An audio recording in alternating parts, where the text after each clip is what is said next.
Sweet. Hello, Professor Correa. I'm going into my project, getting it started. I am looking at a data set from Adidas that's looking at sales data from 2020 and 2021. And the reason for that is because I hope to go into a career within marketing. I'm marketing in MIS. And so within marketing, I'm hoping to either be in the outdoors industry or something within athletics. And going into more of the product rep route for athletics with this project, I connected with the Gonzaga alumni at Brooks to learn a little bit more about how she analyzes data and what she would do with this project. And from this, I kind of decided that based on her recommendations, finding a data set like I did with a bunch of sales data and a bunch of stuff that seems random at first and being able to condense it and get some little chunks out of it that are knowledgeable, I thought would be the best. So that is what I did with the project. And then going into the code itself. So first, my code was UTF-8 encoded. So I had to learn how to uncode that, or at least reverse that. And that's with this YouTube video. Then here was my first time accessing the code, which I was all fired up about. Little did I know this was only showing the sales data 2020 sheet and not.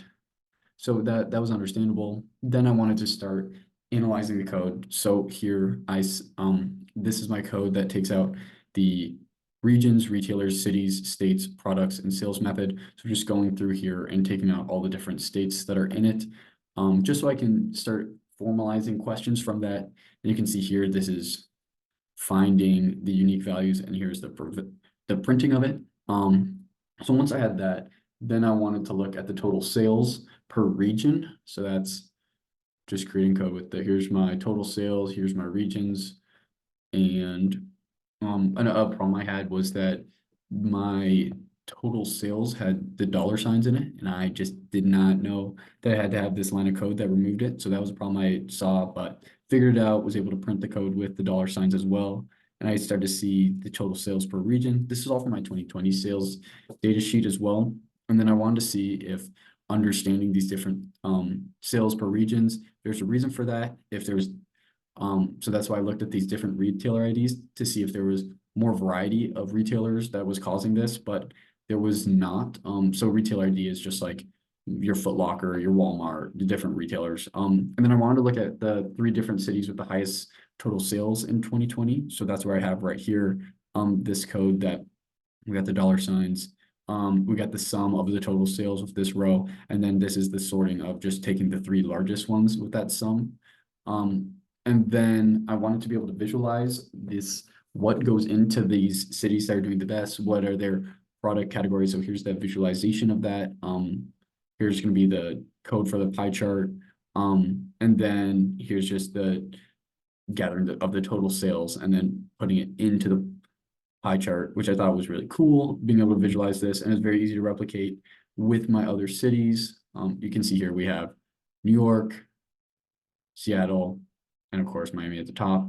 But a problem I kind of encountered was that I was not able to access my 2021 sales data sheet, which is a rather insignificant hurdle, but it was just such a hurdle that really threw off all my momentum and was a big problem for me. But then I realized, of course, that this row on my sales data 2021 was above the titles, which was creating a problem for when I would put in code that said, take data from the region column. Well, this is not the region column. This is unnamed column 4. So then I figured that out. This is my first time accessing the 2021 sales data, which I was super fired up about. And then I wanted, and the way I was able to access sales data 2021 is I turned it into its own Google Sheet, which I know is not the best, but having the 2 different Google Sheets was really helpful. You can see here, now I was able to look at the total sales per region for both of the data sets in one output, which I thought was really good. And I did that by having my sheet and CSV1, then the code, then sheet CSV2, then the exact same code. This just gave me a little representation of which regions were doing better in different years. And I saw there's a huge difference between the numbers. So I wanted to look at the cities to see if there was that same big difference with the number amounts. So here's my code for that. The sheet URLs are condensed in one this time rather than having the 2 different ones in the code. So I was able to, here's the code with the cities and then the total sales column, and just replacing the dollar signs in the from the raw data itself and then formatting it nicely. So that's where we get this. And then I wanted to look, so, and you can see here from the data, it's very similar. And then I wanted to look at the top 3 product categories from each of these successful cities. So here's my code with that.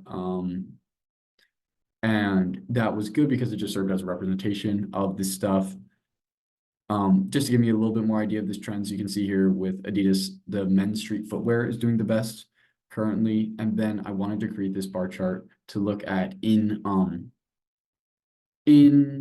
the year, to see maybe if there's a difference in what months were more successful in the certain cities.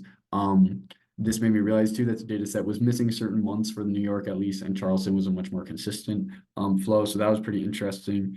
But this was really cool. I had a lot of troubles with the plotting initially, but it ended up working out, and with illustrating it in like a very clean and condensed way. So I was really excited about that. And then as far as going into my course feedback, I would say, without taking too long, I talk more about this in my course evals, and I'd love to talk to you about this more, but just fewer units and mastering them rather than more units and being exposed to more stuff, but not really having an understanding of it. I think if there were fewer units that we really mastered, that would give me a lot more confidence when I experience these problems going into the project. So perfect. Thanks for a great semester.